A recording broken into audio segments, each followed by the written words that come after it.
मित्रों, मैं डॉक्टर रविंद्र वात्स्यायन संजीवनी आयुर्वेदशाला नज़दीक Rose Garden main gate Ludhiana से आपका स्वागत करता हूं।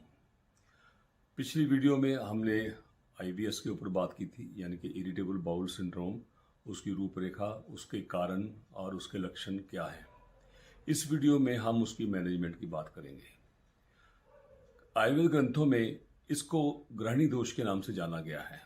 तो जब भी हम किसी रोग का ट्रीटमेंट या जो भी उसकी मैनेजमेंट करते हैं, उसके 3 हिस्से होते हैं। एक तो उसके लिए पर्टिकुलर डाइट का बात करनी, एक उसके लिए मेडिसिन की बात करनी, तीसरा उसके लिए जो लाइफस्टाइल मॉडिफिकेशन है उसकी बात करनी। सबसे पहले मैं जो आईबीएस के जो रोगी हैं उनके लिए डाइट की बात करूंगा। आईबीएस को चूंकि 2 हिस्सों में हम बांटते हैं, एक तो कॉन्स्टिपेशन टाइप जिसमें पेशेंट को मल खुल के नहीं आता, और दूसरी होता है जो डायरिया टाइप जिसमें बार बार मल आने की प्रवृत्ति होती है। तो इन दोनों रोगों में, दोनों अवस्थाओं में पेशेंट की जो डाइट है वो लाइट और इजीली डाइजेस्टिबल चाहिए। पेशेंट वो ऐसा फूड खाए जो उसे सुपाच्य हो, उससे जल्दी हजम हो जाए। और इसके साथ ही पेशेंट कभी कभी सुबह के वक्त दलिया या खिचड़ी ऐसी हल्की जो पचने वाली चीज़ें ले सकता है, लेकिन बाहर का खाना, फ्रीक्वेंटली बाहर खाना और मैदे की वस्तुएं उसके लिए बिल्कुल मना होनी चाहिए, चाहे वो डायरिया टाइप हो, चाहे वो उसको कॉन्स्टिपेटिव टाइप आईबीएस हो। तो साथ ही हम जो घर में हमारी किचन शेल्फ के ऊपर जो पाचन वाली जो हर्ब्स पड़ी होती हैं, जैसे जीरा है, हींग है, अजवाइन है, तो ऐसी मल्टीपल चीज़ें हमारी किचन शेल्फ से ही पड़ी के ऊपर ही पड़ी हैं, उनका प्रयोग करना चाहिए। उसके साथ एक तो पेट में गैस नहीं होती और ब्लोटिंग नहीं होती। साथ ही ऐसे रोगियों को जो कार्बोनेटेड ड्रिंक्स हैं, जैसे सोडा जो पीना, ऐसी चीज़ें, इसकी भी मनाही है, क्योंकि उसके साथ पेट में गैसेस और पेशेंट कंप्लेन करते हैं, चीज़ सूट नहीं करती। और लेट नाइट जो भोजन है वो पेशेंट को नहीं खाना चाहिए। तो ये ब्रीफ में उसकी डाइट है। और चूंकि इन ऐसे पेशेंट, चूंकि क्रॉनिक पेशेंट होते हैं, सबसे उनकी ज़रूरी उनके लिए चीज़ ये है कि अपने आप को वो खुद स्टडी करें कि उन्हें कौन सी चीज़ सूट करती है। जो चीज़ उन्हें सूट करती है उसका वो सेवन करें, जो चीज़ सूट नहीं करती वो उसका सेवन बिल्कुल ना करें। और कभी भी अपनी भूख से ज़्यादा ना खाएं और टाइम के ऊपर खाएं, और खाते हुए भी वो सिर्फ अपना ध्यान अपने भोजन में रखें। क्योंकि भोजन जब हमारे सामने आता है और हमको भूख लगी होती है, तो सलाइवा से ही हमारे जो सलाइवरी ग्लैंड्स हैं वो सलाइवा बनता है, और उसके साथ ही हमारा डाइजेशन का प्रोसेस शुरू हो जाता है। अगर हमारा ध्यान किसी और तरफ है तो हम वो जो प्रोसेस है उसे मिस कर देते हैं, उसके कारण डाइजेशन प्रॉपर नहीं हो पाता। जो डाइट है उसके साथ साथ ही एक और घरेलू उपचार मैं अपने पेशेंट के साथ शेयर करता हूँ।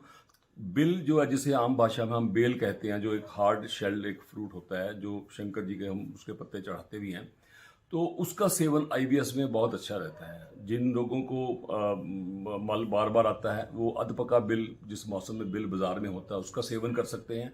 या जिस मौसम में बिल बाजार में नहीं आता, ताज़ा बिल, तो आप पंसारी की दुकान से सूखा बिल लेकर, बिलगिरी उसे बोलते हैं, उसे लेकर पीस कर उसे डिब्बी में डाल कर रख लें। तो आधा चम्मच बिल और आधा चम्मच के करीब आप लवण भास्कर चूर्ण मिलाकर दिन में 1 या 2 बार ले सकते हैं। इनमें जिन लोगों को डायरिया टाइप जो आईबीएस है उसमें बहुत प्रभाव होता है। साथ ही मैं आपको ये भी इसके साथ जिक्र करना चाहता हूँ कि फलों के बारे में आयुर्वेद इसके लिए क्या कहता है। देखो, जो कब्ज करने वाले फ्रूट हैं, जिसमें जैसे सेब है, ये बहुत लोगों को कॉन्स्टिपेशन करता है, अनार है, केला है, ये बहुत लोगों को कॉन्स्टिपेटेड टाइप फ्रूट होते हैं। तो ये आप उन लोगों में जिनको मल बार बार आता है, डायरिया टाइप आईबीएस है, उसमें बहुत फ़ायदा करता है। और जो संतरा, मौसमी या पपीता, ऐसे जो फ्रूट हैं, इनको आप उस दूसरी तरफ जो आईबीएस है, जो कॉन्स्टिपेटेड टाइप है, उसमें ले सकते हैं। लेकिन यहाँ मैं ये आपसे एक और बात क्लियर कर दूं कि इन सभी फलों को आपने गुद्दे के समेत विद पल्प खाना है। जूस का सेवन करना इस बीमारी में, चाहे वो कॉन्स्टिपेशन टाइप हो, चाहे वो डायरिया टाइप हो, वो मना है। तो आप पूरा रेशेदार पदार्थ खाएं। डाइट में भी आप जो होल ग्रेन जो सीरियल है उनका सेवन करें, और जो फ्रूट आपने खाने हैं, सलाद खानी है, जो भी खाना आपने, जूस ना पिएं। आप पूरा का पूरा फल उसको अच्छी तरह चबाकर पूरा ध्यान रख के उसको खाएं। तो ये तो एक मैंने बेसिकली छोटी सी बात आपके लिए डाइट के तौर पर की है। लेकिन इसके साथ ही मैं कहूँगा कि एक और चीज़ जो सभी जो आईबीएस के पेशेंट हैं उनके लिए अमृत तुल्य कार्य करती है, वो है मक्खन निकाली हुई लस्सी, जिसे हम आम भाषा में छाछ कहते हैं। तो छाछ का सेवन इन पेशेंट में बड़ा फ़ायदेमंद रहता है। उसमें कोई अब डाइजेस्टिव हर्ब्स कोई जैसे काला नमक, सेंधा नमक या जीरा ऐसी चीज़ें, तुलसी के पत्ते या पुदीना हम डाल सकते हैं।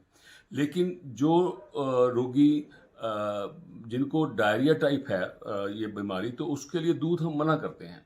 और जिनको कॉन्स्टिपेटिव टाइप है उनको हम दूध के लिए थोड़ी रिस्ट्रिक्शंस कह देते हैं कि आप ऐसी बात नहीं है, आप दूध आप सूट करो, देखो आपको किस वक्त सूट करता है, उसको ले सकते हैं। और दोनों अवस्थाओं में जो इसबगोल का सेवन है वो बहुत अच्छा है। इसबगोल एक फाइबर को पेट में नेचुरल फाइबर को पेट में लेकर जाता है और उससे स्टूल का बल्क फॉर्मेशन होती है और मल को पास करने में आसानी होती है। जो डायरिया टाइप पेशेंट है उनको हम दही के साथ इसबगोल देते हैं, और जिन पेशेंट्स को कॉन्स्टिपेटिव टाइप है उनको हम दूध के साथ रात को सोते हुए 2 चम्मच इसबगोल दे सकते हैं। तो ये तो बेसिक डाइट की मैनेजमेंट हुई। उसके बाद बात हुई लाइफस्टाइल की। जितने भी आईबीएस के पेशेंट हैं मैं उनसे ये कहा करता हूँ कि आप अपने आप को एक्टिव रखें, इस डिजीज़ के साथ मेंटली प्री ऑक्यूपाइड ना रहें, अपने आप को डी स्ट्रेस करें, सुबह शाम प्रॉपर सैर करें, और अपना जो दिनचर्या है और ऋतुचर्या है उसको अपने अनुसार ढालें, आप उसके अनुसार ढलें। और रात को खाना खाने और सोने के दरमियान में तकरीबन 1.5-2 घंटे का फ़र्क चाहिए।